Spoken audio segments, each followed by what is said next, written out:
Season 3, Episode 7 of the Four Knights of the Apocalypse, Seven Deadly Sins spinoff has been completed. Now, all of the knights are finally gathered together and they're trying to all take responsibility for Jade's death. Jade is dead, as you know. He's laid out on a bed and they have Tia Nick tied up. Well, Tia Nick is trying to get released. So she offers the gloves that McDuff gave her, but Keon puts on one of the gloves and just, boom, punches her right in the face, right across the room, right?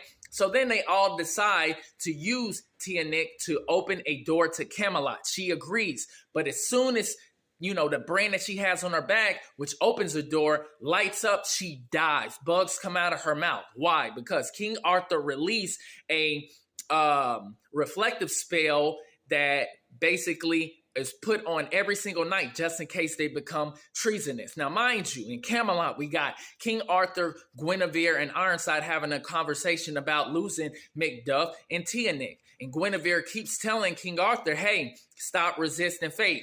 Well, King Arthur is a lunatic and he rejects it. And he asks Guinevere, what's the next prophecy that you have seen? Well, Arthur ends up sending more assassins to take on the Four Knights of the Apocalypse, but they lose. So he decides to send even more assassins after them, including Theodora, Ironside's son. Well, at this time, Theodora is training with his uncle, Morlock, and he's having questions about his father, and his father's hiding things from him, and he just wants more information.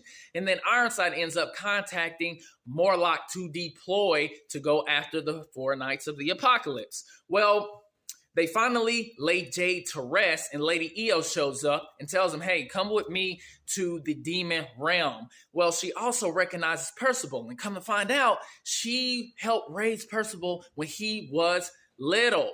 So the Knights of Chaos are already there. They're spying on them and they're monitoring everything that's going on. Well, Io leads them to this rock that they can actually go through, that they got to go down the spiral steps, that Donnie actually has to use his magic or his spell in order for them to stay on track. Well, they finally reach the bottom and Tristan gives them a divine protection spell. Why? Because they're humans, and if they go to the demon realm, they'll turn into a zombie, right? Well, the Demon King gets notified that they are there and has ordered them to be captured and brought to him. As you see in that thumbnail, he looks pissed. I cannot wait for the next episode, man. Stay tuned, like, and subscribe for the next one. I'll holla at y'all. Peace.